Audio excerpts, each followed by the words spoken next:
This story is fictional and does not endorse organized crime or violence. All criminal actions depicted have severe consequences. The entire hospital wing fell silent the moment Dr. Patel closed the manila folder and looked across the desk at Marcus Vincent DeLuca. Not the kind of silence born from respect, though respect was certainly in the air. It was the kind of silence that comes just before a life splits cleanly into before and after. The kind that settles into your bones and refuses to leave.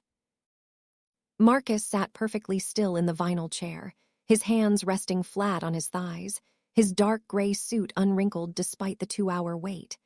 At 50 years old, he had learned long ago that stillness was power, that the man who moved first often lost. But sitting across from Dr. Patel, an oncologist with tired eyes and graying temples, Marcus felt something he hadn't felt in 3 decades. He felt small. Dr. Patel appeared to be in his early 60s, with the kind of steady hands that came from 30 years of delivering bad news to people who thought they had more time. He adjusted his wire-rimmed glasses and spoke in the measured tone of a man who had said these words too many times to count. Stage 4 pancreatic cancer, metastasized to the liver, inoperable. 6 months, perhaps less, depending on how aggressively Marcus wanted to pursue treatment. Chemotherapy could buy time, maybe 8 months, maybe 9, but the quality of life would deteriorate rapidly. Pain, nausea, weakness, the slow erasure of the man Marcus had spent 50 years becoming. Marcus didn't move, didn't blink, didn't ask the questions most people asked. How did this happen? Are you certain? Could there be a mistake? He simply absorbed the information the way he had absorbed every piece of bad news in his life. Quietly, completely, without giving the world the satisfaction of seeing him break. No treatment, Marcus said. His voice was low, gravelly from decades of cigars he'd quit 5 years too late. And no one can know. Dr. Patel leaned forward. Mr. DeLuca, your family deserves to be informed. You'll need support, care, someone to help you through this. My family, Marcus said slowly, is exactly why I'm refusing treatment. If they know I'm dying, they'll tear each other apart fighting over what I leave behind. I won't give them that. Dr. Patel studied him for a long moment. The doctor had been practicing medicine in Boston long enough to recognize the kind of man sitting across from him. The expensive suit that fit too well. The stillness that suggested violence always held in check. The flat affect of someone who had spent a lifetime controlling every reaction, every emotion, every truth. 6 months, Marcus repeated, and you tell no one. Dr. Patel nodded slowly. Patient confidentiality would protect Marcus's secret, for now. Marcus stood, shook the doctor's hand with a grip that was still firm, still strong, and walked out of the office into the bright fluorescent hallway of Massachusetts General Hospital. He walked past nurses hurrying between rooms, past families clustered in waiting areas with worry etched into their faces, past all the ordinary people living ordinary lives who had no idea that the man in the gray suit walking past them controlled more of Boston's criminal infrastructure than the mayor, the police commissioner, and half the city council combined.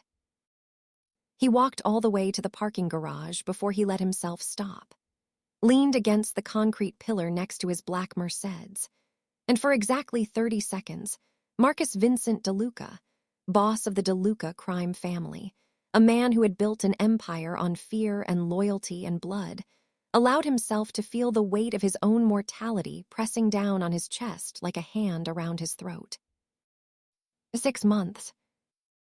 He thought about his sister, Sophia, his twin, dead 24 years now, gone at 26 from an overdose of heroin that had been cut with fentanyl by a rival organization looking to send the DeLuca family a message.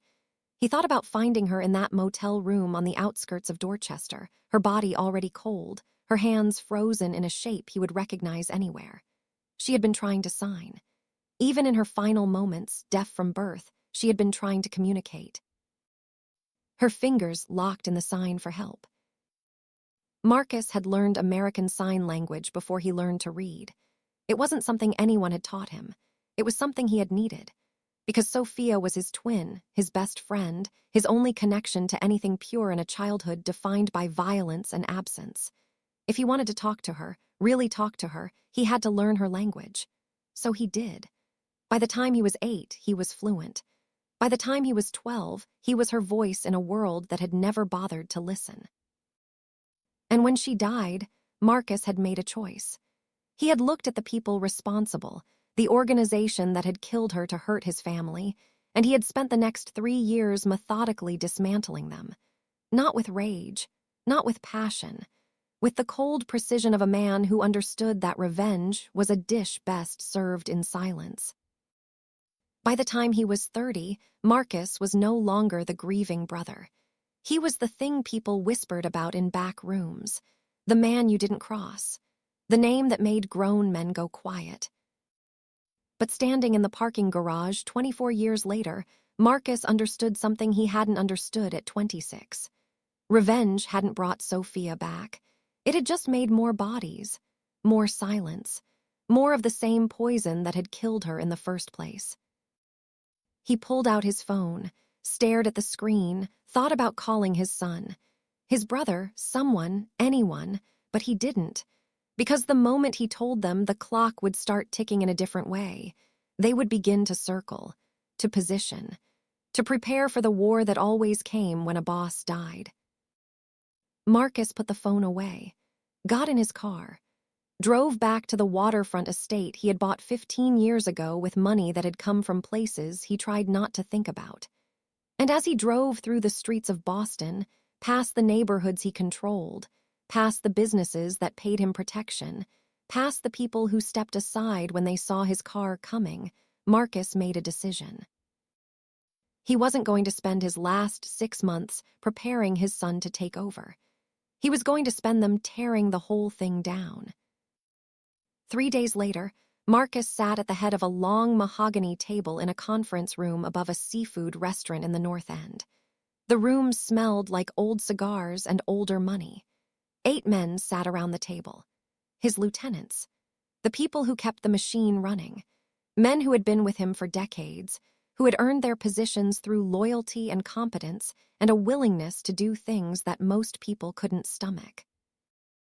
Vincent DeLuca sat to Marcus's right, his younger brother, 48 years old, broad-shouldered, with the same dark eyes and the same sharp jawline that ran in the family. Vincent had been Marcus's enforcer for 20 years before becoming his consigliere, his most trusted advisor. The only person in the organization Marcus could say he loved. Anthony DeLuca sat 3 chairs down. Tony, 31 years old, Marcus's son, raised in this world from birth, groomed to take over since he was old enough to understand what the family business really meant. Tony had his father's build and his father's instincts, but he lacked the one thing Marcus had learned too late: restraint. Tony saw violence as a tool to be used freely. Marcus saw it as the last option, the thing you reached for only when everything else had failed. "The waterfront expansion," Marcus said, his voice cutting through the low murmur of conversation. "Status." One of the lieutenants, a man named Carmine with a thick Boston accent and hands like catcher's mitts, cleared his throat. "We're hitting resistance from the unions, boss. The organizers are pushing back hard. We could eliminate the problem quietly. Send a message." Marcus's expression didn't change. "No." Carmine blinked. "Boss." "We negotiate," Marcus said. "I don't want bodies. We find a number they'll accept and we pay it." The room went silent. Marcus could feel the confusion radiating from the men around the table. This wasn't how things were done. This wasn't how Marcus DeLuca operated. Tony leaned forward. "Dad, going soft on the unions makes us look weak. They'll push harder next time." Marcus turned his gaze to his son. "Then they push. We still negotiate." "Grandpa would never have negotiated," Tony said. His voice had an edge to it, a challenge. Your grandfather, Marcus said quietly, died in a federal prison at 63. Alone, forgotten. I won't let you follow him there. Tony's jaw tightened, but he said nothing. Because even at 31, even with all the authority he'd been given, Tony knew better than to push his father in front of the others. Marcus looked around the table. I want us out of certain operations, the drug distribution, all of it. We're phasing it out over the next 6 months. Now the silence was absolute. Vincent stared at his brother. Carmine's mouth hung open slightly. Another lieutenant, a younger guy named Paulie, actually laughed before he realized Marcus wasn't joking.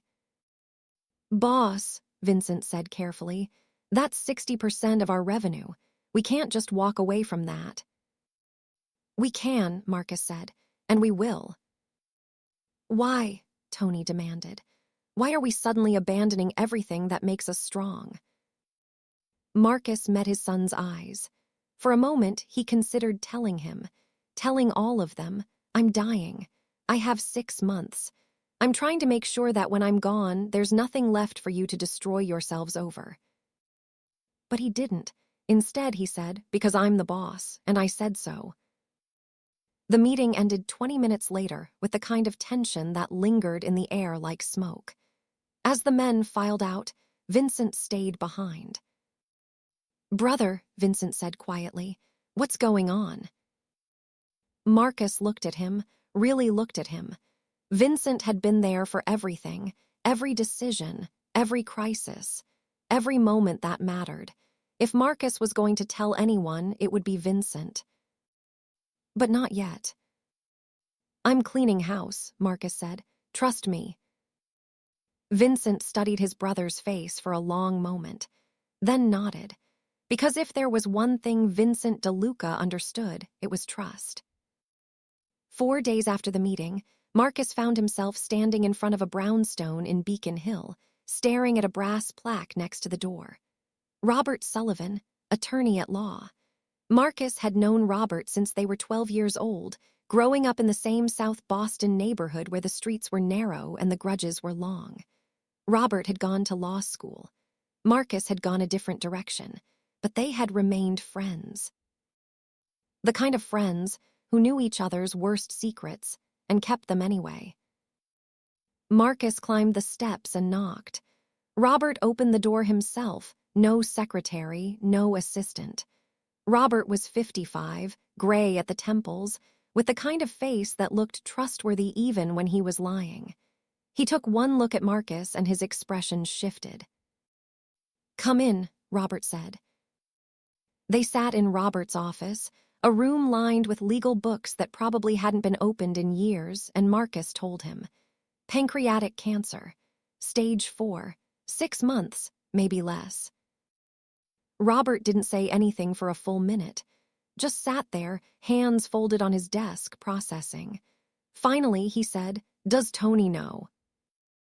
No. Vincent? No. Marcus, they need to know. Your son needs to prepare. Your brother needs to help you through this. If they know I'm dying, Marcus said, they'll start fighting over succession. Tony will do something reckless to prove he's ready. Vincent will try to protect him and make things worse. The whole thing will fall apart before I'm even gone. Then what's your plan?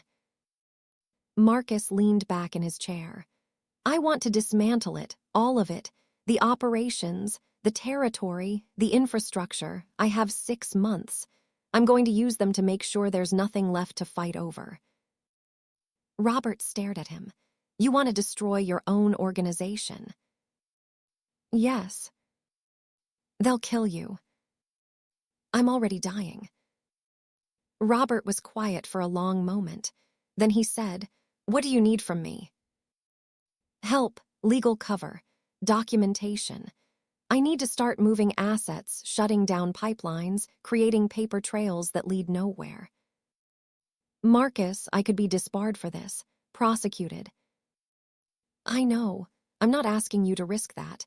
I'm asking if you will anyway. Robert looked at his oldest friend, the boy he'd grown up with, the man who had made choices Robert could never fully understand, but had never fully judged either. And Robert made a choice of his own. "I'll help you."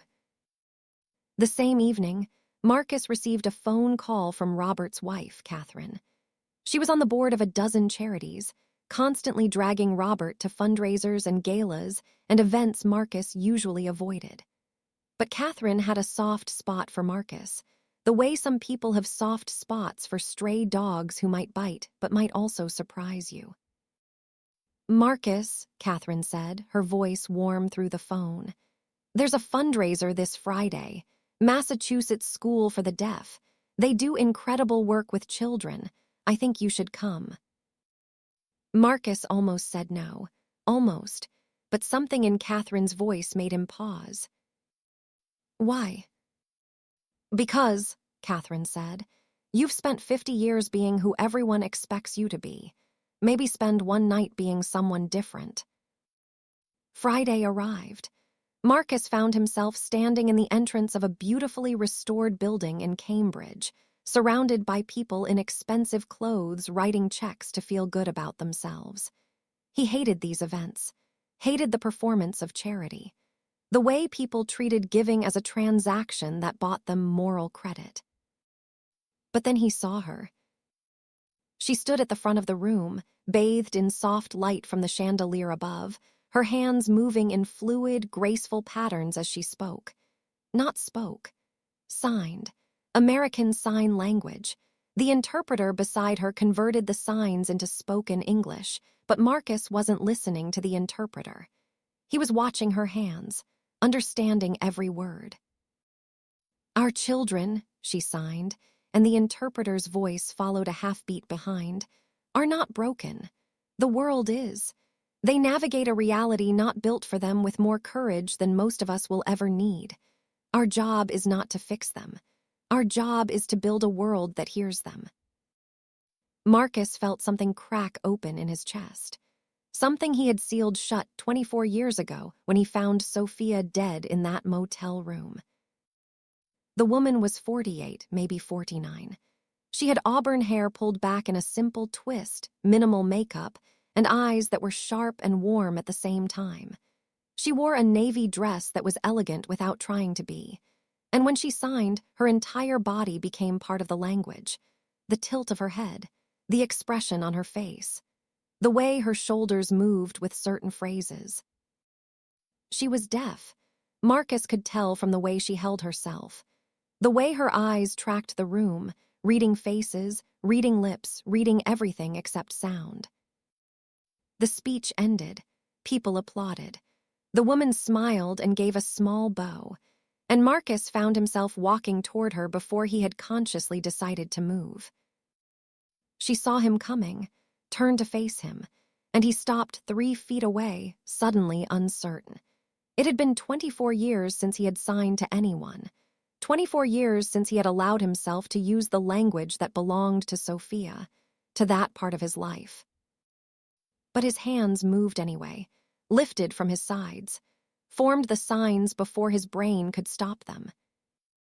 "Your speech was beautiful," he signed. Her eyes widened, just slightly.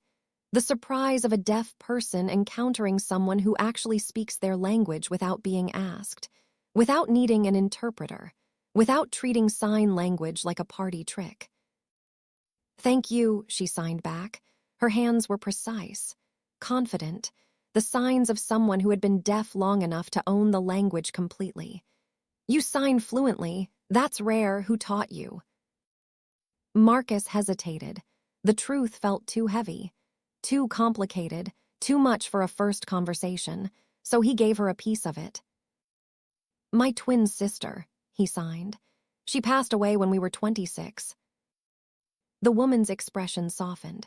"I'm so sorry. Was she deaf?" Marcus nodded. "From birth, she was the best person I ever knew." "What was her name?" "Sophia." The woman smiled. A small, sad smile that said she understood loss, that she knew what it meant to carry someone's absence. I'm Elena, she signed. Elena Hartford. Marcus, he signed back.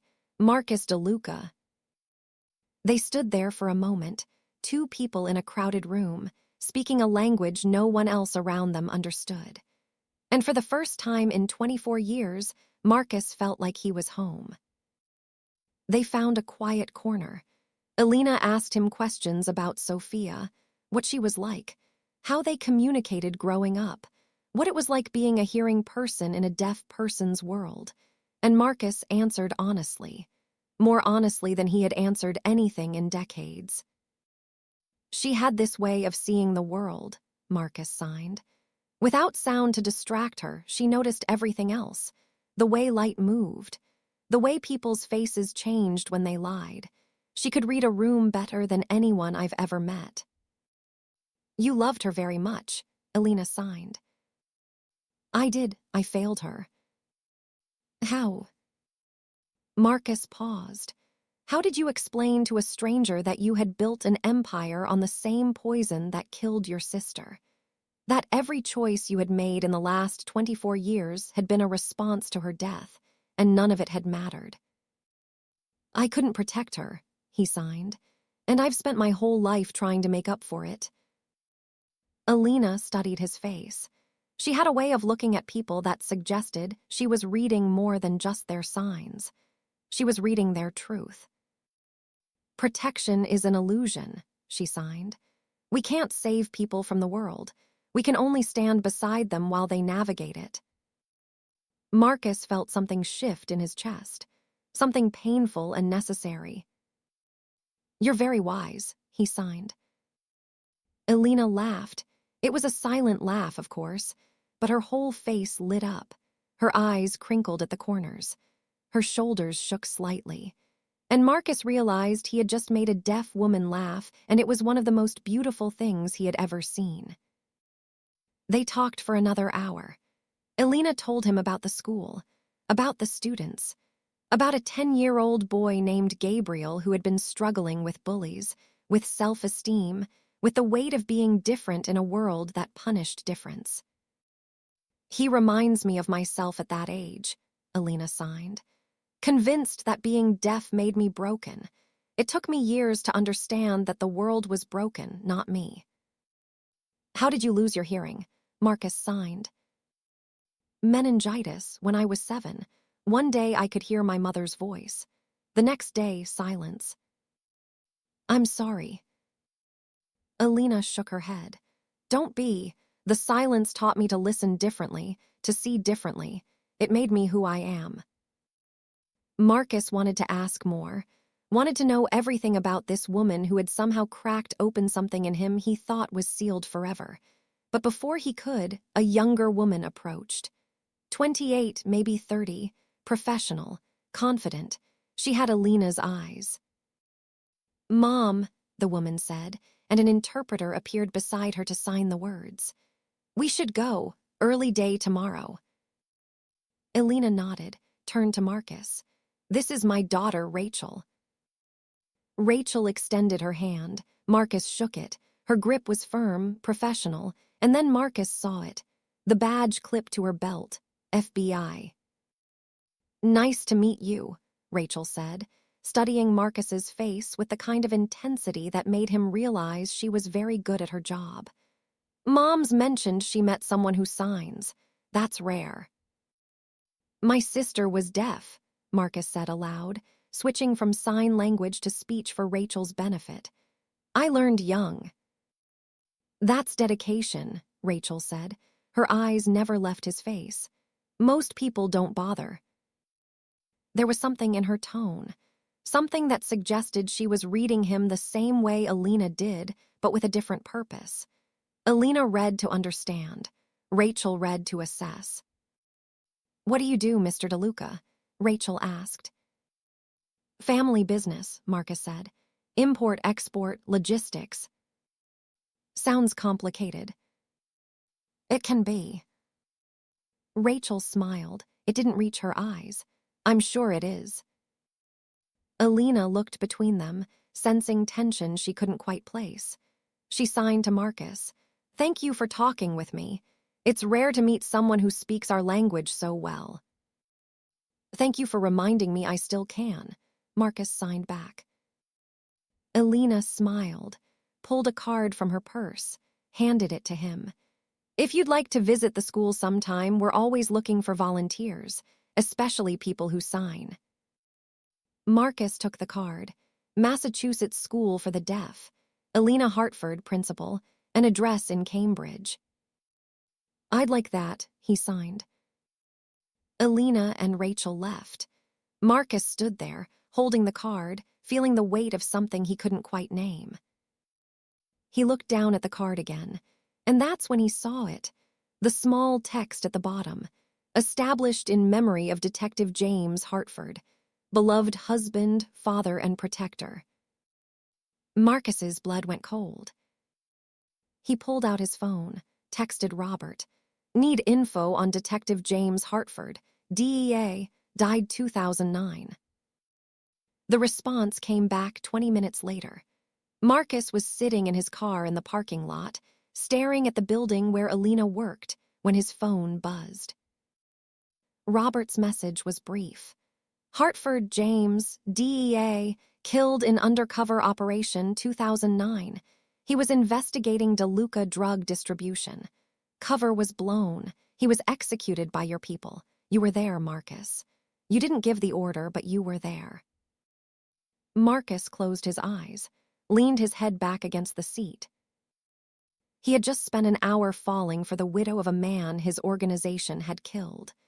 A man whose death Marcus had witnessed and done nothing to stop because, at 34 years old, he had already learned that in his world you didn't question orders. You followed them. And Detective James Hartford had been a threat, so he had been eliminated. Marcus looked at Elena's card again, at her handwriting, at the address of the school built in her husband's memory. He should walk away, should never contact her again, should let this be what it was, a brief conversation with a stranger at a fundraiser, nothing more. But even as he thought it, Marcus knew he wouldn't. Because for the first time in 24 years, he had remembered what it felt like to speak Sophia's language, to connect with someone in the silence. And he had 6 months left. 6 months to burn down everything he had built. 6 months to try to be someone different. Maybe, he thought, he could spend some of that time pretending to be the kind of man who deserved to know Elena Hartford. Even if he wasn't. Even if he never could be. Marcus started his car, drove home through the streets of Boston, and as he drove, he made a decision that would change everything. He was going to visit that school. He was going to meet those kids, and he was going to use whatever time he had left to try to protect one thing, just one thing. In a life defined by destruction, he would try to build something. Even if it was too late. Even if it would never be enough. Even if it cost him everything he had left. The card sat on his dashboard. Elena Hartford, principal, the widow of a man Marcus had helped destroy. And Marcus Vincent DeLuca, boss of a criminal organization, a man with 6 months to live and 50 years of blood on his hands, decided that he would rather spend his last days trying to be worthy of her memory than continuing to be the thing he had become. It was, he knew, an impossible task. But then again, he was a dying man with nothing left to lose. And sometimes, that was exactly the kind of man who could change everything. The next morning, Marcus made a phone call, then another, and another. And by the time the sun set over Boston, the first pieces of his empire had begun to crumble. Not because anyone was attacking it, but because the man who built it had decided it was time to tear it down. And in a classroom in Cambridge, Elena Hartford taught her students about courage, about navigating a world not built for them, about the power of silence and the language of hands. She had no idea that the man she had met the night before was about to upend everything.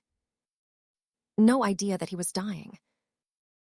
No idea that he had been there the night her husband was killed. No idea that in 6 months, she would be standing at his grave, trying to understand how someone could be so many things at once. Monster, protector, destroyer, builder. But that was still to come. For now, Marcus sat in his office, signing to himself in an empty room, practicing words he hadn't spoken in 24 years. I'm sorry. Forgive me. I'm trying to be better. And in the silence, Sophia's ghost watched her brother and wondered if it was finally time to let him go. The following content depicts the consequences of organized crime. All actions have severe repercussions. Marcus Vincent DeLuca arrived at the Massachusetts School for the Deaf on a Tuesday morning 3 days after the fundraiser. He didn't call ahead, didn't announce himself, just showed up at 9 in the morning with a box of pastries from a bakery in the North End and the business card Elena had given him clutched in his other hand like a lifeline. The building was old brick, 3 stories, with tall windows that let in streams of morning light. A bronze plaque beside the entrance read, "Established 2010 in loving memory of Detective James Hartford, who gave his life protecting others." Marcus stared at those words for a full minute before forcing himself to walk through the door. The lobby was bright, colorful. Artwork covered the walls, paintings and drawings made by small hands, signed with names written in careful block letters. There was a reception desk where a woman in her 30s looked up and smiled. She signed something Marcus didn't catch, then realized he was hearing and switched to speech. "Can I help you?" "I'm here to see Elena Hartford," Marcus said. "She invited me to visit." The receptionist picked up a phone, had a brief conversation, hung up and smiled again. "She'll be right down." Marcus waited. The pastry box felt heavy in his hands. He suddenly felt foolish. A 50-year-old man showing up at a school with baked goods like some nervous teenager. What was he doing here? What did he think was going to happen? Then Elena appeared at the top of the stairs, and Marcus forgot every reason this was a terrible idea. She wore jeans and a soft gray sweater, her hair pulled back in a ponytail, minimal makeup, and when she saw him, her face broke into a smile that made the whole building seem brighter. She descended the stairs quickly, gracefully, and signed as she approached. "You came." "You invited me," Marcus signed back. Elena's smile widened. She gestured to the pastry box. "Are those for us?" "For the kids, if that's appropriate." "It's perfect. Come on, I'll give you the tour." They walked through hallways where children's laughter was silent, but no less real. Elena showed him classrooms where teachers signed lessons about mathematics and literature and history. She showed him the art room where a mural covered an entire wall, painted by students over the course of a year, depicting hands in every color reaching toward each other, fingers forming signs, creating language out of empty air. "We teach them that their silence is not a deficit," Elena signed as they walked. "It's a different way of experiencing the world. They're not broken. The world just wasn't built with them in mind." Marcus thought about Sophia, about the way she used to say the same thing. "The world is loud," she would sign, "but we are quiet. And in our quiet, we see things the loud people miss." They entered a classroom where a dozen children sat in a circle on a colorful rug, ages ranging from maybe 6 to 11. A teacher stood at the front, signing a story, and the children's faces were rapt with attention. When Elena entered, several of the kids jumped up and rushed over. A little girl, no more than 6, with dark curly hair and enormous brown eyes, grabbed Elena's hand and looked up at Marcus. She signed something quickly, her small hands moving with the kind of enthusiasm only children possess. Elena laughed and signed back, then turned to Marcus. "This is Sophia Chen. She wants to know if you're my boyfriend." Marcus felt his chest constrict. Sophia, Of course her name was Sophia. He knelt down so he was at the little girl's eye level and signed slowly, carefully. I'm Elena's friend. My name is Marcus. Sophia studied his face with the intensity of a federal judge. Then she signed, You have sad eyes, but nice sad eyes. Marcus blinked, felt something crack in his chest. This tiny girl with her missing front teeth and her wild curls had just seen straight through him with a single glance. Thank you, he signed. I think. Sophia grinned and ran back to her spot on the rug. Elena was watching him with an expression he couldn't quite read. She's perceptive, Elena signed. All of them are. They learn to read what people don't say. I can see that. Another child approached. A boy, maybe 10, with sandy blonde hair and freckles across his nose. He was smaller than the other 10-year-olds, thinner, and he moved with the careful wariness of someone who had learned that the world could be cruel. He didn't sign, just looked at Marcus with eyes that were old beyond his years. This is Gabriel, Elena signed. Gabriel, this is my friend Marcus, he signs. Gabriel's eyes widened slightly. Marcus signed hello. Gabriel hesitated, then signed back. Hi. How are you? Marcus signed. Gabriel shrugged. The universal language of children everywhere who don't want to talk about how they're really feeling.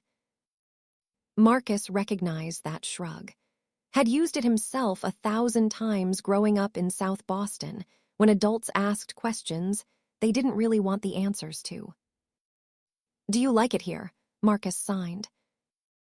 Gabriel nodded, then after a pause signed, The kids are nice, but outside kids aren't. What do the outside kids say? Gabriel looked down. They say I'm broken, that I'm defective. Marcus felt a surge of anger so fierce it took his breath away. He reached out, gently tilted Gabriel's chin up so the boy was looking at him. You're not broken, Marcus signed slowly, making sure Gabriel saw every letter, every word. You're not defective, you're different, and different is often better than normal. My dad says deaf people can't do real jobs, Gabriel signed. Your dad is wrong. He says I'll never be successful. Marcus thought about his next words carefully. Success is not about how loud you are. It's about how clearly you see. And I promise you, Gabriel, you see more clearly than most hearing people ever will. Something shifted in Gabriel's face. A tiny crack in the armor of self-doubt that had been building there. He didn't smile, but his shoulders straightened just slightly. Really, Gabriel signed. Really, Marcus signed back. Gabriel nodded, walked back to the circle, but as he went, he glanced back once at Marcus, and in that glance was a question Marcus recognized. Can I trust you? Marcus didn't know if the boy should, didn't know if anyone should trust him, but he found himself hoping, desperately, that he could be worthy of it. Elena was watching him with an expression that was thoughtful, assessing, and something else Marcus couldn't quite identify. They left the classroom and walked down the hallway in comfortable silence. You were good with him, Elena signed. I know what it's like to be told you're not enough, Marcus signed back. To be different in a way the world doesn't accept. Is that why you learned to sign? To bridge your world and Sophia's? Yes, but also because I loved her, and love means learning the other person's language. Elena stopped walking, turned to face him. What happened to her, if you don't mind me asking? Marcus looked at this woman who had lost her husband to the same violence that had taken his sister, who had rebuilt her life around teaching children to thrive in a world that didn't make space for them, and he told her a version of the truth. She died from an overdose when we were 26. Heroin. It was supplied by people who wanted to hurt my family. She was caught in the middle of something she had nothing to do with. I'm so sorry, Marcus. I've spent 24 years trying to make up for not being able to save her, trying to protect people, trying to make sure what happened to her doesn't happen to anyone else. It was true, just not in the way Elena would understand it. They talked for another hour. Marcus met more students, helped distribute the pastries, which were received with the kind of enthusiasm that only children can muster for sugar and carbohydrates. He signed with kids who wanted to practice. He listened to Elena explain the curriculum, the challenges, the small victories that made all the work worthwhile. And for those few hours, Marcus wasn't a crime boss, wasn't a dying man with 6 months left, wasn't someone with 50 years of blood on his hands. He was just a man who remembered a language he thought he'd buried with his sister. When it was time to leave, Elena walked him to the entrance. "Thank you for coming," she signed. "The kids loved meeting you." "I loved meeting them," Marcus signed back, and meant it. "Will you come back?" Marcus hesitated. He should say no, should walk away and never contact Elena Hartford again, should let this be what it was supposed to be, a brief, bright moment before the darkness. But he found himself signing, "If you'll have me." "Tuesdays," Elena signed. "Come on Tuesdays, we have art class. The kids would love to show you what they're working on." Marcus nodded. "Tuesdays." He left, walked to his car, sat behind the wheel for a long moment, staring at the building where Elena worked, where children who the world had written off as broken were learning to see their difference as strength.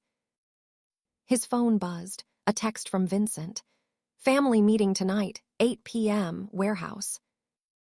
Marcus stared at the message, the two halves of his life colliding. He drove to the warehouse in South Boston just as the sun was setting over the harbor. The building was old, brick, with faded lettering on the side advertising a shipping company that hadn't existed in 30 years. Inside, fluorescent lights cast harsh shadows across concrete floors. Vincent was waiting with Carmine, Polly, and 3 other men whose names didn't matter. They all had the same look. The look of men who had chosen violence as a profession and had gotten very good at it. "We have a problem," Vincent said without preamble. "What kind of problem?" 3 shipments intercepted in the last week. Federal agents. They knew exactly where to look, exactly when to hit us. Marcus kept his expression neutral, because of course they knew. He had told them. Through anonymous tips, through carefully constructed breadcrumbs, through the slow, methodical dismantling of his own empire. "We have a leak," Carmine said. His voice had an edge to it, an anger barely contained. "Find them," Marcus said calmly, quietly. "Boss," Polly spoke up. He was younger, mid-30s, ambitious in a way that made Marcus wary. "What if the leak is someone close, someone who knows our operations?" Marcus met his eyes. "Then we deal with them, like we deal with any threat." The irony wasn't lost on him. They were hunting for the traitor, and the traitor was sitting at the head of the table, orchestrating his own investigation. After the meeting, Vincent pulled Marcus aside. "Brother," Vincent said quietly, "you look like hell, you sleeping." "Enough." "Bullshit, what's going on with you?" Marcus looked at his younger brother, Vincent, who had been there for everything, every decision, every crisis, every moment that mattered. Vincent deserved to know the truth. But not yet. Not when telling him would put Vincent in an impossible position. Not when Marcus needed him focused on keeping Tony in check, while Marcus burned everything down. "I'm fine, Vince, just tired." Vincent studied Marcus's face for a long moment, then said quietly, "You're lying to me." Marcus didn't respond. "How long?" Vincent asked. "How long what?" "How long have you been dying?" The words hung in the air between them like smoke. Marcus felt his carefully constructed walls crack just slightly. How did you know? Because I've known you for 50 years, because you're my brother, because you've lost weight, because your skin looks gray, because you're dismantling operations we spent decades building. Vincent's voice was steady, but his eyes were bright. So I'll ask again, how long? Marcus let out a breath he didn't know he'd been holding. 6 months, maybe less now. Vincent closed his eyes, opened them. What is it? Pancreatic cancer, stage 4, inoperable. Jesus Christ, Marcus. I don't want anyone else to know, especially not Tony. Why not? He's your son. He deserves to know his father is dying. Because the moment he knows, he'll try to prove he's ready to take over. He'll do something reckless, something that will get people killed. I need him to stay calm until I can dismantle enough of this that there's nothing left for him to inherit. Vincent stared at him. You're using your last months to destroy our family business.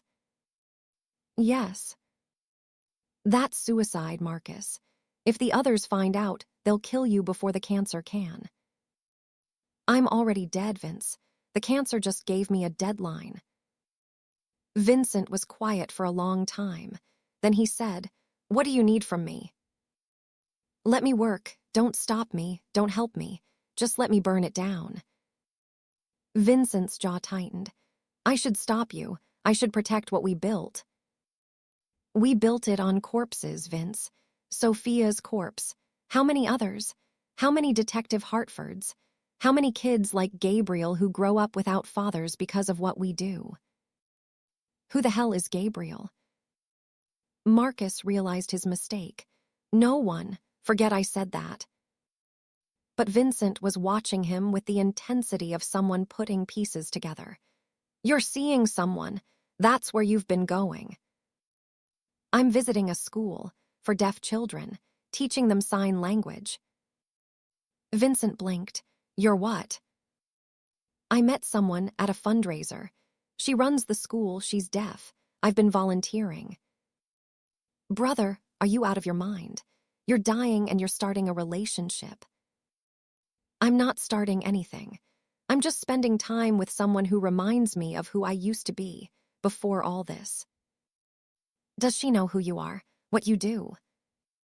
Marcus thought about Elena, about the memorial plaque, about her daughter Rachel with the FBI badge.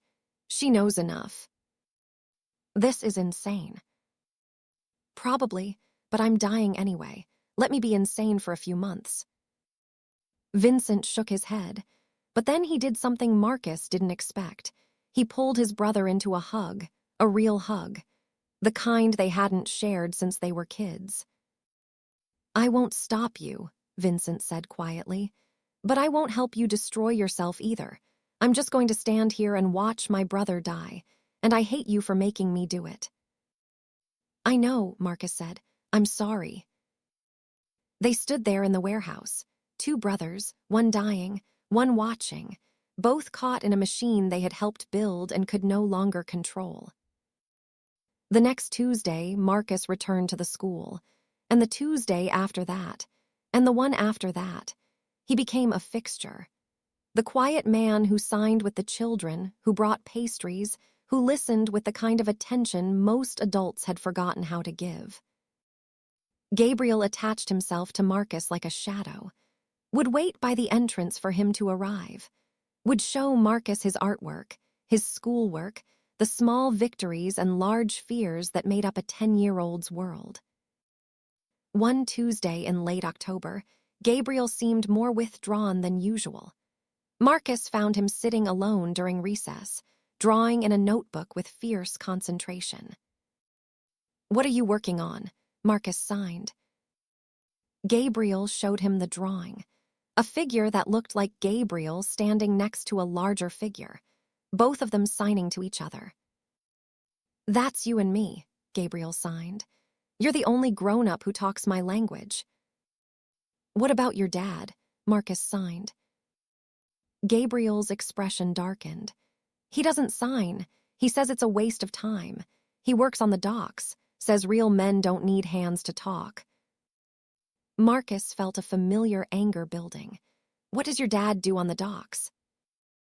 He's a union organizer. He's always fighting with people, always angry.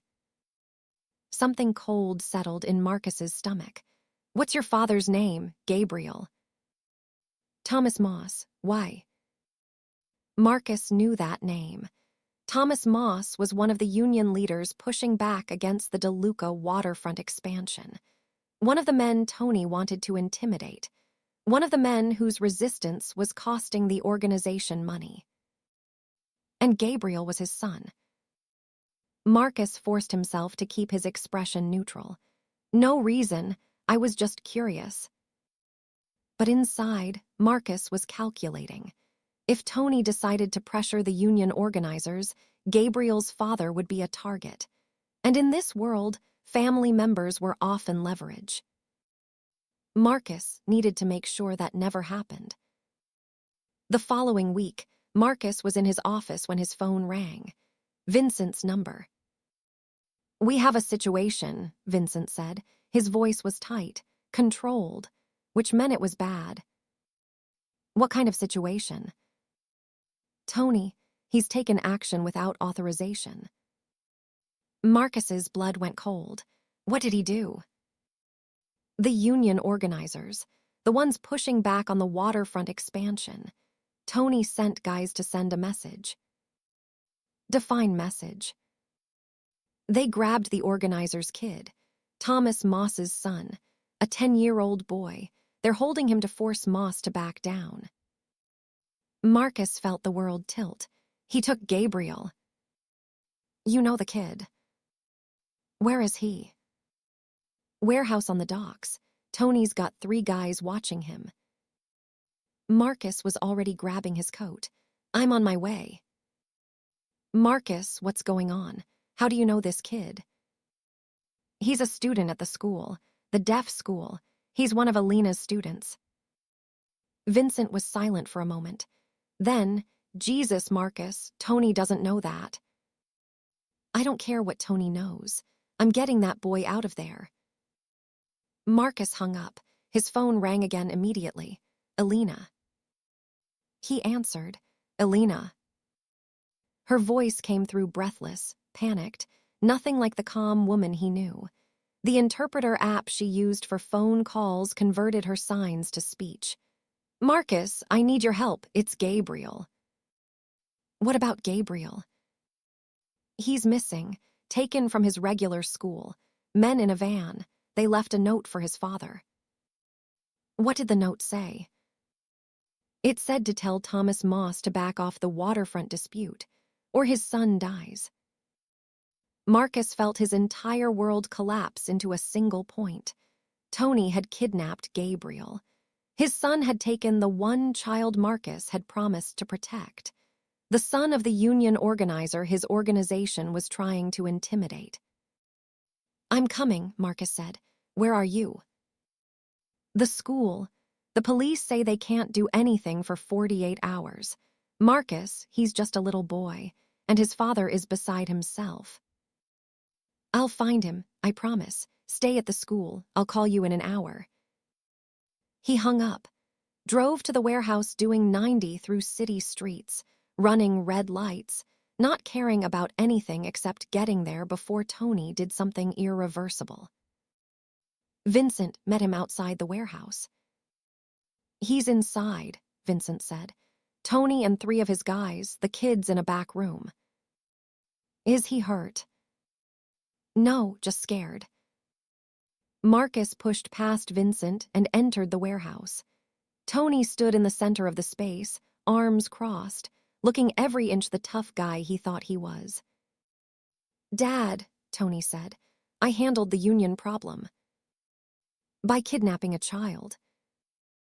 It's just pressure. Moss will fold. We'll let the kid go. The kid is 10 years old, Tony. He's deaf. He's terrified.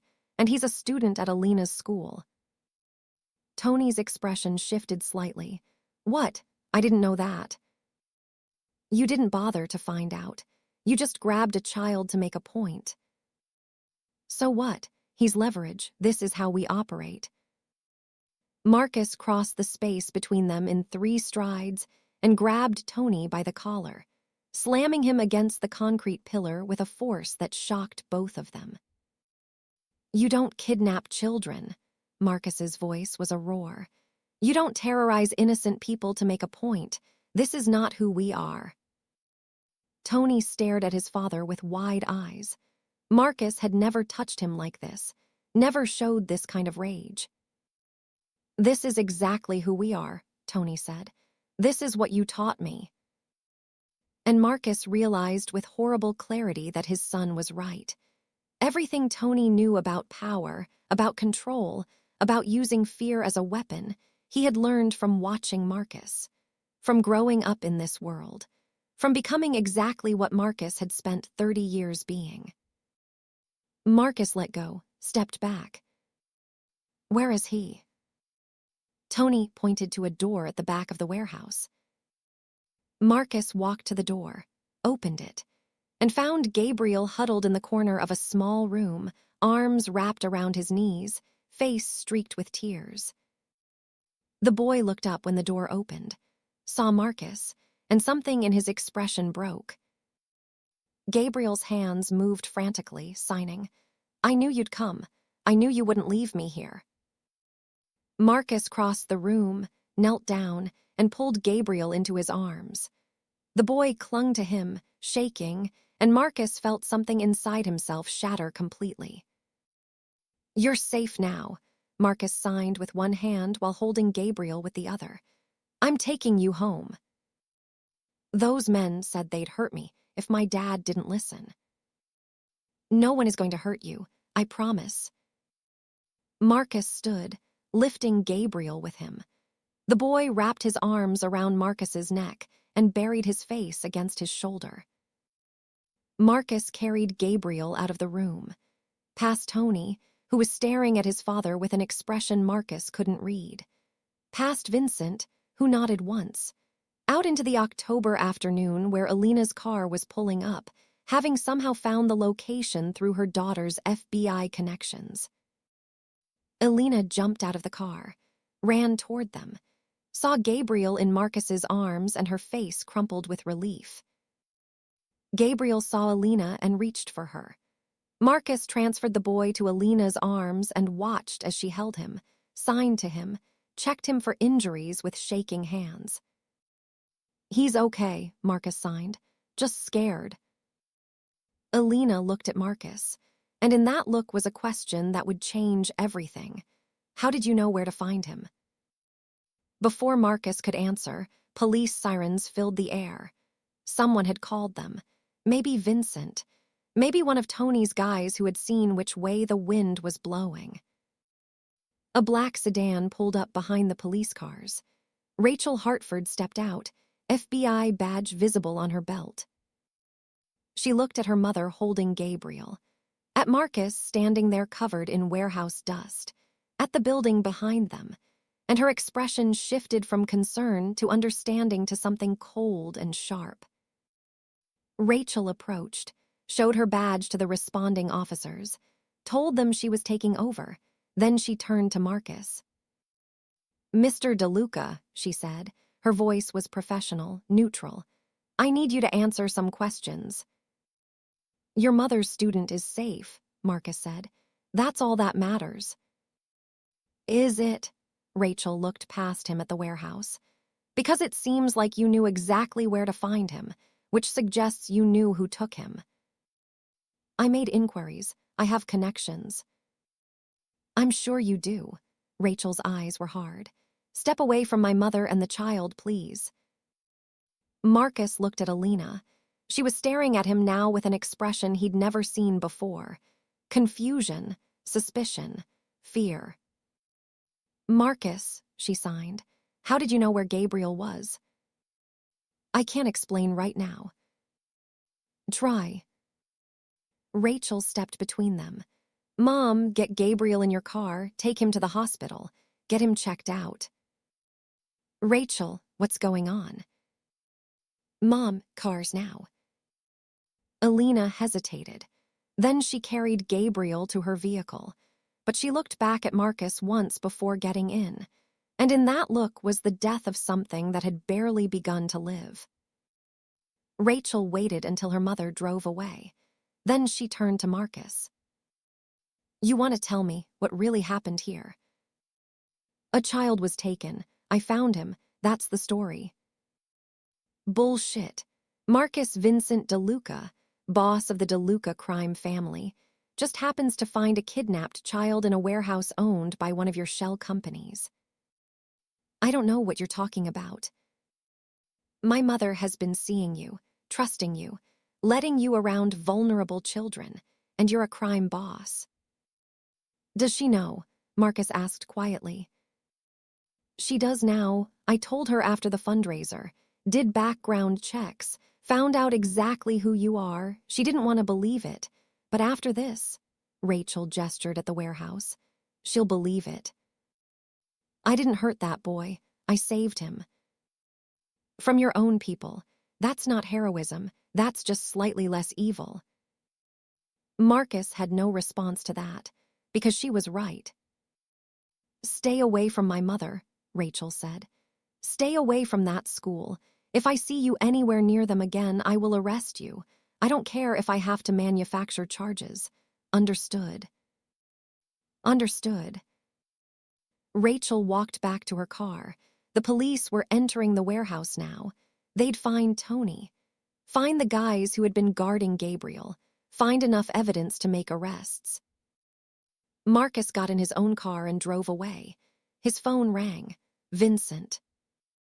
"Tony's been arrested," Vincent said. "So have the others. They're all talking, trying to cut deals." "Let them." "Marcus, they're going to implicate you. They're going to bring down the whole organization." "Good, that's the point." "Are you insane?" "Probably. How long before they find enough evidence to arrest me?" "Days, maybe a week if we're lucky." "That's enough time." Marcus hung up, drove to a cemetery on the outskirts of Boston, found Sophia's grave, sat down on the grass in front of the headstone. And for the first time in 24 years, Marcus Vincent DeLuca signed to his dead sister and told her everything. The cancer. Elena, Gabriel, Tony. The dismantling of the empire he'd built in Sophia's name. "I thought I was protecting people," he signed to the stone. "I thought I was making sure what happened to you never happened to anyone else. But all I did was become the thing that killed you. All I did was create more people like Tony, more victims like Gabriel." The stone, of course, didn't answer. But sitting there in the October afternoon, signing to someone who couldn't see him, Marcus felt something he hadn't felt in 24 years. He felt like himself again, the boy who had learned sign language to talk to his sister, not the man who had built an empire on corpses. His phone buzzed, a text from Elena. "Don't contact me again. Don't come to my school. I don't know who you are, but I know you're not who I thought you were." Marcus stared at the message for a long time. Then he typed a reply. "I'm sorry, for everything. You and Gabriel deserve better. I hope someday you'll understand I tried to protect him." He sent it, turned off his phone, and sat with Sophia's grave until the sun set and the cemetery gates closed. When he finally left, Marcus Vincent DeLuca knew 3 things with absolute certainty. He had less than 6 months to live. He had lost the only woman who had made him want those 6 months to matter. And he was going to spend every remaining day making sure his son didn't become what he had been. Even if it cost him everything. Even if Tony hated him for it. Even if he died alone. It was, he knew, the very least he owed to Sophia, to Gabriel, to Elena, to Detective James Hartford and all the other people his empire had destroyed. The very least, and somehow still too much. This story depicts consequences of organized crime, All criminal actions lead to severe repercussions. Marcus Vincent DeLuca spent the next 2 weeks watching his empire collapse from the inside like a building whose foundation had been quietly removed brick by brick. Federal agents raided warehouses. Bank accounts were frozen. Men who had worked for him for decades were arrested, questioned, offered deals they couldn't refuse. The machine he had spent 30 years building was being dismantled with the same methodical precision he had used to construct it. And Marcus let it happen, orchestrated it even, through anonymous tips delivered to FBI field offices, through documents left in places where federal prosecutors would find them, through the slow, deliberate betrayal of everything he had once protected. Tony sat in federal custody, charged with kidnapping, witness intimidation, and a dozen other counts that would put him away for 20 years if convicted. Vincent visited him daily, hiring the best lawyers money could buy, trying to negotiate a deal that would keep Tony out of prison for the rest of his life. "He keeps asking for you," Vincent said to Marcus one evening. They sat in Marcus's office at the waterfront estate, the room dark except for the city lights filtering through the windows. "He wants to know why you haven't come to see him." "What would I say?" Marcus asked. His voice was rough. He had lost more weight in the past 2 weeks. His suits hung loose on his frame. The cancer was accelerating, feeding on stress, growing faster than the doctors had predicted. "You could tell him you love him, that you're trying to protect him. By destroying everything he thought he'd inherit, by making sure everyone knows the DeLuca family is finished." "Yes, exactly that." Marcus was silent for a long moment. Then he said, "How long do the lawyers think before trial?"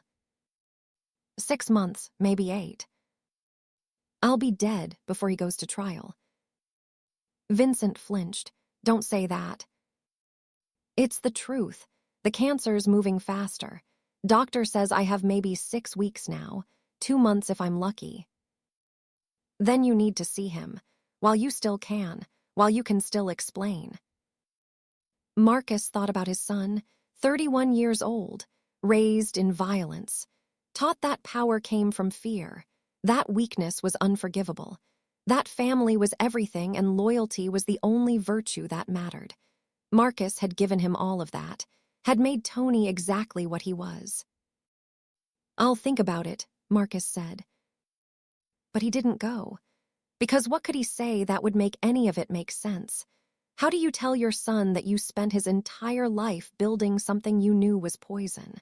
That you taught him to be strong in all the wrong ways? That your last act of love was destroying everything he thought defined him? Instead, Marcus focused on the other thing he had promised to do. The thing that mattered more than Tony's forgiveness or Vincent's understanding or his own guilt. He arranged a meeting with the FBI. Rachel Hartford sat across from him in a windowless room in the federal building downtown. She had a file folder in front of her, a digital recorder running, and an expression of pure professional detachment. "You wanted to talk," Rachel said. "So talk." "I want to make a deal." "What kind of deal?" "Full testimony. Every operation, every name, every crime from the past 30 years. Financial records, trafficking routes, money laundering schemes, all of it." Rachel's expression didn't change. "In exchange for what?" "Immunity for my son." "Your son kidnapped a child, my mother's student. You think I'm going to let him walk?"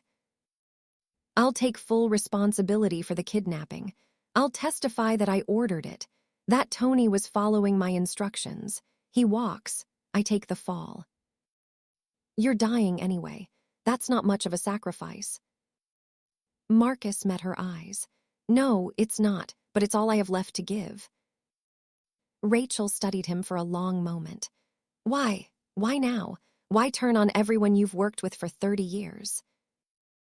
"Because I'm 50 years old and I'm dying, and I finally understand that everything I built was built on corpses. My sister's corpse, your father's corpse. how many others I've lost count of, and I won't let my son add to that pile. My father, Rachel said quietly. You were there when he died. It wasn't a question. Marcus realized she had been digging, had found witnesses, had pieced together what happened 15 years ago in that warehouse where Detective James Hartford's cover had been blown. Yes, Marcus said. I was there. Did you give the order? No, but I didn't stop it either. I watched your father die and I did nothing. Rachel's jaw tightened. Her hand on the table curled into a fist, but her voice stayed level. And now you want me to help you protect your son, the way you didn't protect my father. Yes. That's rich.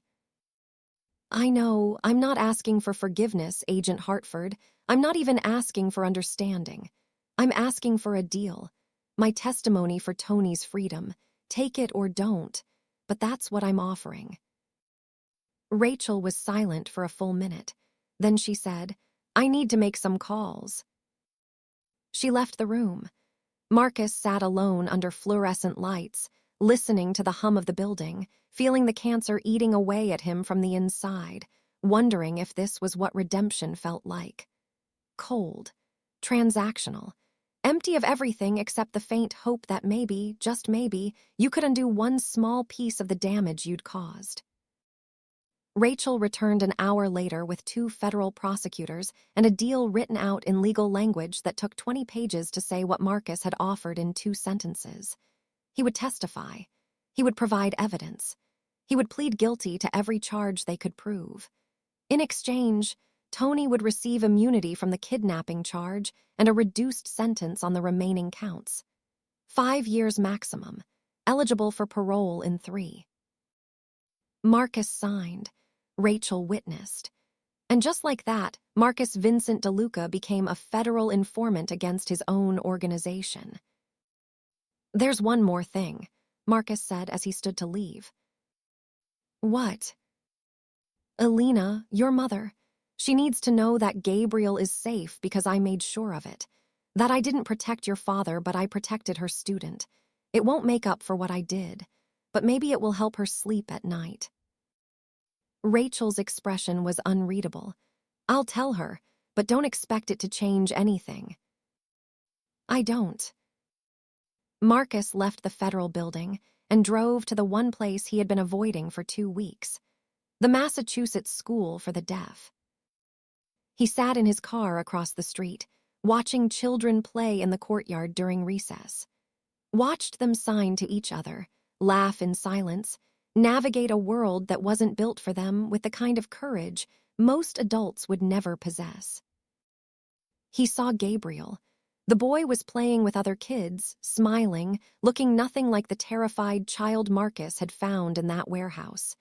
He was healing, moving on, living the kind of life every child deserved.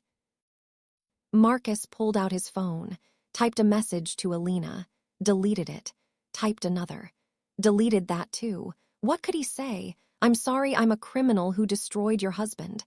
I'm sorry I let dangerous men near your students. I'm sorry I made you feel something for a monster. He put the phone away, started to drive off, then saw Elena step out of the building. She was signing with another teacher, her hands moving in that fluid, graceful way that had first caught his attention at the fundraiser. She looked tired. The past 2 weeks had clearly taken their toll. She glanced across the street, saw his car, saw him. For a moment, neither of them moved. Then Elena said something to the other teacher and walked toward his car. Marcus got out, met her on the sidewalk. They stood 3 feet apart, 2 people who had shared something brief and fragile and now broken. Elena didn't sign, just looked at him with those sharp, sad eyes. Finally, Marcus signed, I'm sorry. For which part? Elena signed back. For lying about who you are, for putting my students in danger, for being involved in the world that killed my husband. All of it, everything. Rachel told me you're testifying, that you're taking responsibility for what Tony did. It's the least I can do. The least would have been not building a criminal empire in the first place. Marcus had no response to that, because she was right. Elena sighed. Why did you come to my school? What did you really want? Marcus thought about how to answer that, thought about Sophia, about the language he had buried with her, about the 50 years of violence and silence, and the desperate need to remember what it felt like to be human. I wanted to remember who I was before I became this, he signed. I wanted to speak a language that belonged to someone I loved. I wanted to protect one thing, just one thing, after a lifetime of destroying things. And did you protect anything? Gabriel's alive. That's something. He's alive because you rescued him from people who worked for you. That's not protection. That's just cleaning up your own mess. I know. Elena studied his face. You're dying. Rachel told me, cancer. Yes. How long? Weeks, maybe a month. Elena closed her eyes, opened them. I should hate you. I want to hate you. You're part of the reason my daughter grew up without a father. Part of the reason I spent 15 years rebuilding my life from ashes. You should hate me. I deserve it. But I don't, not completely, because I saw you with those kids. I saw you with Gabriel. And that person wasn't pretending. That person was real. That person was who I could have been, if I'd made different choices. It's too late for different choices, Marcus. I know. They stood in silence for a moment. Then Elena signed, Don't come back here, please, for your sake and mine. Let this be the last time. Marcus nodded. Thank you, for the few weeks when I got to pretend. Pretend what? That I was someone worthy of knowing you. Elena's expression softened just slightly. Goodbye, Marcus. Goodbye, Elena. She turned and walked back to the school. Marcus got in his car and drove away. And somehow, that goodbye hurt more than the cancer, more than the betrayal of his organization, more than anything he had felt in 24 years. Because it was the death of possibility. The final confirmation that some things, once broken, could never be repaired. 3 days later, Marcus sat in a federal courtroom and began his testimony. He spoke for 6 hours, named names, provided dates, detailed operations that spanned 3 decades, talked about money laundering, drug distribution, witness intimidation, corruption of public officials, gave them everything. The prosecutors were ecstatic. Defense attorneys were frantic. And somewhere in federal custody, Tony listened to his father dismantle the family business piece by piece and finally understood what Marcus had been doing all along. Vincent visited Marcus that evening at the waterfront estate. Tony knows, Vincent said without preamble. I figured he would. He wants to see you. Does he? Marcus, you're his father, you're dying. He deserves a chance to say goodbye. Marcus was quiet for a long moment. Then he said, Set it up. 2 days later, Marcus sat in a visiting room at the Federal Detention Center. Tony was brought in wearing an orange jumpsuit, wrists cuffed, looking thinner and older than his 31 years. He sat down across from his father, and for a full minute neither of them spoke. You destroyed us, Tony said finally. His voice was flat, empty. Yes. You testified against everyone. Vincent, Carmine Pauley, everyone who ever worked for us. Yes. Why? Marcus looked at his son, really looked at him, saw the anger, the hurt, the confusion of a man whose entire world had been built on a foundation that had just been revealed as sand.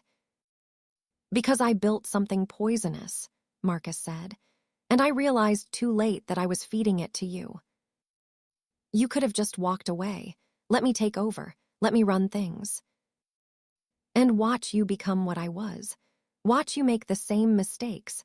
Watch you destroy yourself the way I destroyed myself. That should have been my choice. You're right, it should have been. But I'm your father, and my last act as your father was to make sure you didn't have to make that choice. Tony's jaw clenched.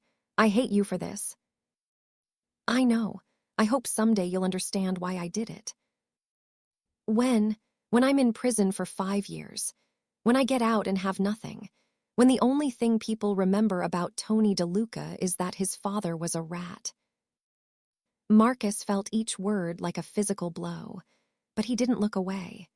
When you're my age, when you have a son of your own, when you realize that protecting someone sometimes means destroying everything else. That's bullshit. That's justification for betrayal. Maybe, or maybe it's just love.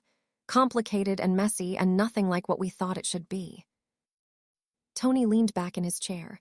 How long do you have? Weeks. Doctor says I'll be dead before your trial. Good. I don't want you there anyway. The words were meant to hurt, and they did. But Marcus had earned every bit of that pain.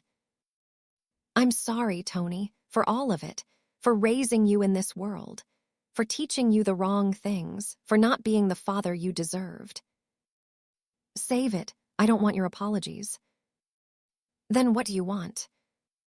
Tony was silent for a long time.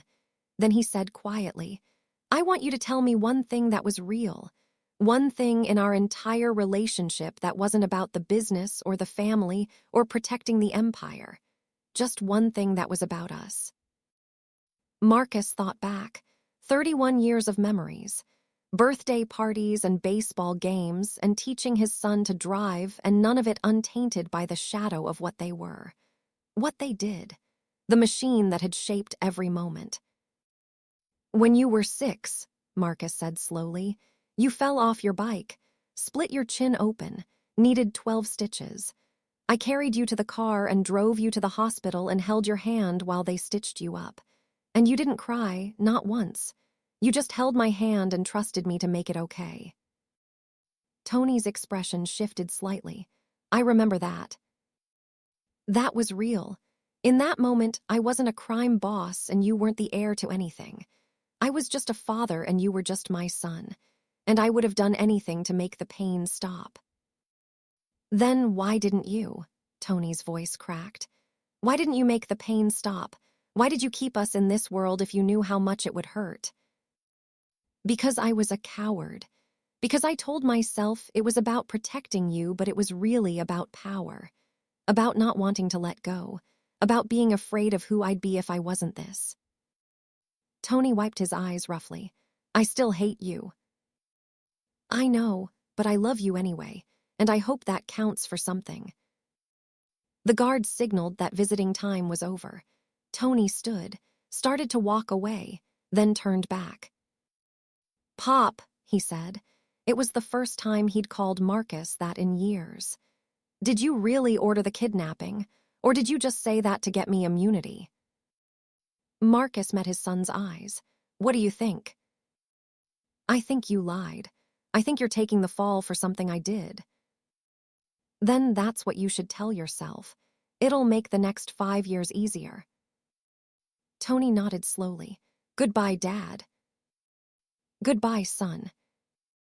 Tony left, and Marcus sat in the visiting room feeling the weight of 31 years of fatherhood pressing down on his chest like a stone. Vincent drove him home. He'll forgive you eventually, Vincent said. Maybe, or maybe he'll spend the rest of his life hating me. Either way, he'll be alive to do it. That's what matters to you, that he's alive. It's the only thing that matters. They drove in silence for a while. Then Vincent said, I've been making arrangements for after. After what? After you're gone, I'm shutting everything down, liquidating assets, making sure there's nothing left of the organization. You started this. I'm going to finish it. Marcus looked at his brother. You'll go to prison for that. Probably, But you're my brother. And if this is what you wanted your last act to be, then I'm going to make sure it sticks. Vincent, you don't have to do that. Yeah, I do, because for 50 years I've followed you, trusted you, built this thing with you. The least I can do is help you tear it down. Marcus felt something break inside his chest. Thank you. Don't thank me yet. I'm still pissed at you for dying. They pulled up to the waterfront estate. Vincent helped Marcus inside, made him tea, sat with him in the living room overlooking the harbor as the sun set over Boston. You remember when we were kids, Vincent said, when it was just you and me and Sophia before all this. Sometimes feels like a different life. It was a different life. We were different people. Were we? Or were we always heading here, always going to become this? Vincent was quiet for a long time. Then he said, I don't know, but I like to think we had a choice, and we just made the wrong ones. I'm sorry I dragged you into this. You didn't drag me. I walked in with my eyes open. That's on me. They sat together as the light faded. Two brothers, one dying, one watching, both caught in the machinery of their own choices. The next morning, Marcus woke up coughing blood. Vincent rushed him to the hospital. The doctors admitted him immediately, ran tests, came back with faces that said everything Marcus needed to know. Days, maybe a week. They moved him to hospice care, a private room with windows overlooking a small garden. Vincent stayed. Robert came and sat for hours, saying nothing, just being present. Even Carmine stopped by, angry and confused and still somehow loyal despite everything.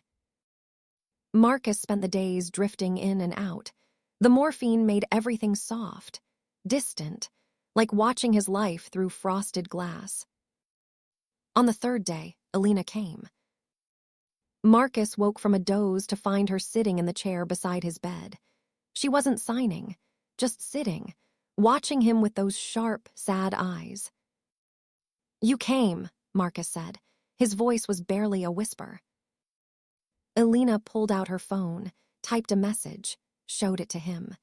Rachel told me you were here, that you didn't have long. I thought you should have someone who understood. Understood what? She typed again. What it's like to live in silence. Marcus felt tears on his face. He couldn't remember the last time he'd cried. I don't deserve your kindness. Elena typed, No, you don't, but I'm not here for you. I'm here for the man who learned sign language for his sister, the man who signed with my students, the man who could have been. That man was always there. I just buried him. I know. They sat in silence for a while. Then Marcus signed with shaking hands, How is Gabriel? Elena smiled, typed, He's good. He asks about you sometimes. I tell him you had to go away, but that you made sure he was safe. Thank you for lying to him. I'm not lying. You did make sure he was safe, in your own complicated way. Marcus closed his eyes. Tell him something for me. What? Tell him he's not broken. Tell him the world is. And tell him to be braver than I was. Elena typed, I will. Marcus signed one more thing. I'm sorry about your husband. I'm sorry I didn't stop it. I'm sorry for everything this world cost you. Elena was quiet for a long time. Then she typed, I forgive you, not because you deserve it, but because I'm tired of carrying hate, and because the man who died here isn't the same man who killed my husband. That man died years ago. You're just finally burying him. Marcus felt something release in his chest, something he'd been holding for 50 years. Thank you, he whispered. Elena stayed for another hour. Then she stood, squeezed his hand once, and left. That night, Marcus asked Vincent to bring him a piece of paper and a pen. His hands shook so badly he could barely write, but he managed to scratch out a few lines. "Give this to Tony," Marcus said. "When he gets out, when he's ready to read it." Vincent took the paper. "What does it say?" "That I'm sorry, and that being a father was the only thing I did right, even though I did it wrong. He'll understand, eventually." "I hope so." Vincent sat beside the bed as Marcus's breathing became labored. Shallow, the spaces between breaths growing longer. "Vince," Marcus whispered, "I'm scared." "I know, brother, I'm here. I'm not going anywhere." "Tell Tony I loved him. Tell him I hope he builds something better." "I will." "And Vince, thank you for everything, for being my brother." "Always, Marcus, always." Marcus closed his eyes, and in his mind he saw Sophia, young, healthy, signing to him across the distance. "You did good," she signed. "Not great, but good enough. Come home." And Marcus Vincent DeLuca, crime boss, father, brother, dying man, let go. Vincent sat beside his brother's body until the sun rose. Then he made phone calls, arranged things, did what brothers do when the person they've known their entire life is suddenly, impossibly gone. Tony was released from federal custody to attend the funeral. He stood at the graveside in handcuffs and an orange jumpsuit, surrounded by federal marshals, and stared at the casket holding his father. Vincent handed him the letter Marcus had written. Tony read it with tears streaming down his face. Then he folded it carefully and put it in his pocket. The funeral was small. Vincent, Robert, a handful of others who had known Marcus before he became what he became. Elena came, stood at the back, signed a brief prayer in ASL that no one else understood. Gabriel came with her. The boy walked to the grave, placed a drawing he'd made on the casket. It showed two people signing to each other. Underneath, in careful block letters, "Thank you for teaching me I'm not broken." Tony saw it, looked at the small deaf boy, and something in his expression shifted. After the burial, Tony was taken back into custody. He would serve his 5 years, get out at 36, young enough to start over. Vincent liquidated the remaining assets of the DeLuca organization, donated most of the money to the Massachusetts School for the Deaf, set up a scholarship fund in Sophia's name for deaf students, then turned himself in to federal authorities and confessed to crimes Marcus had never even mentioned. He was sentenced to 12 years, served 8, got out at 56 and never looked back. Rachel Hartford was promoted to special agent in charge, married, had 2 kids, taught them some basic sign language in honor of their grandmother. Elena continued running the school, expanded the programs, hired more teachers, created a world where deaf children could thrive. She never remarried, never forgot the complicated man who had signed with her students and then died trying to undo the damage he'd caused. Gabriel grew up, graduated from college, became a teacher himself at a school for deaf children. He kept Marcus's drawing in his office, a reminder that broken was a choice, and he chose different. Tony DeLuca was released from prison after serving 4 years. He moved to Oregon, changed his name, got a job in construction, met a woman who knew nothing about his past, had a daughter, raised her with love and gentleness and the fierce determination to be nothing like the men who came before him. On her 6th birthday, he taught her to sign, "I love you" in American Sign Language. And when she asked why, he told her about his Aunt Sophia, about the language of silence, about the grandfather she'd never meet who had learned too late what really mattered. 5 years after Marcus died, Tony drove back to Boston, visited the grave, put flowers on the stone next to Sophia's. The headstone was simple. Marcus Vincent DeLuca, beloved brother, imperfect father, he tried. Tony stood there for a long time. Then he signed to the grave, still clumsy after all these years, I understand now, Pop. It took me a while, but I get it. You broke the cycle. You made sure I could be different. Thank you. The stone, of course, didn't answer. But somewhere in the silence, Tony felt something release. The anger he'd carried for 5 years, the resentment, the hurt. He forgave his father, not because Marcus deserved it, but because Tony's daughter deserved a father who wasn't carrying that weight. And as Tony walked away from the grave, he thought about the letter Marcus had written. The one he'd read so many times the paper was soft from handling. The one that said, "Being a father was the only thing I did right, even though I did it wrong. I hope someday you'll understand that destroying everything was the only way I knew to save you. I love you. I'm sorry. Be better than me. That's all I ask. That's all I ever wanted. Be better." Tony had spent 5 years being angry about those words. And now, watching his own daughter grow, teaching her to be kind and strong and brave, he finally understood. His father had given him the only gift he had left to give, the chance to start over, to choose different, to break the cycle of violence that had defined the DeLuca family for 3 generations. It wasn't redemption. Marcus had died with too much blood on his hands for redemption.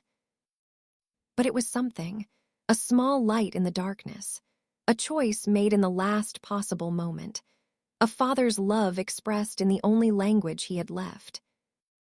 And sometimes that was enough. Not forgiveness. Not absolution. Just enough. 10 years after Marcus died, Elena Hartford retired from the Massachusetts School for the Deaf. At her retirement party, surrounded by hundreds of former students and their families, she gave a speech in sign language. "We teach our children that silence is not absence," she signed. "It's presence, it's attention, it's the space where real communication happens. Some people spend their whole lives talking and never say anything. Others say everything without speaking a word." She paused, looked around the room. "I knew a man once who learned our language for someone he loved, who came to our school and signed with our children, who was not a good man but tried at the end to do one good thing. He failed at most of what he attempted in life, but he succeeded at the thing that mattered most. He protected a child. He broke a cycle. He chose silence over violence." Elena smiled. "That man taught me that it's never too late to choose different. That grace is not about deserving. That sometimes the most profound thing we can do is simply stop. Stop the harm. Stop the cycle. Stop moving and just be still." She raised her hands one last time. "To all of you who have learned to navigate a world not built for you with courage and grace, I say this. You are not broken. The world is. And your silence is not weakness. It is strength. Remember that, always." The room erupted in silent applause, hundreds of hands waving in the air, the sign language equivalent of a standing ovation. And somewhere, in whatever comes after, Marcus Vincent DeLuca watched and hoped that maybe, just maybe, he had left one small thing in the world that was good. Not redemption. Not forgiveness. Just one small light in the darkness he'd created. And for a man who had spent 50 years destroying things, that one small light was miracle enough. This story is fictional and does not endorse organized crime or violence. All criminal actions depicted have severe consequences. If you or someone you know is affected by violence or addiction, help is available. National Domestic Violence Hotline 1-800-799-7233. SAMHSA National Helpline 1-800-660-243-57. Hey everyone, narrator here. Marcus DeLuca's story hit me harder than I expected. Here's a man who spent 50 years building an empire on violence, only to use his final 6 months tearing it all down to save his son from the same darkness. What gets me most?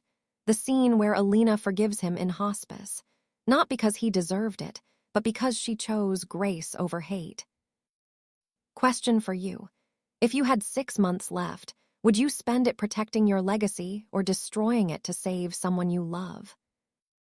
Drop your thoughts below. Let's talk about impossible choices.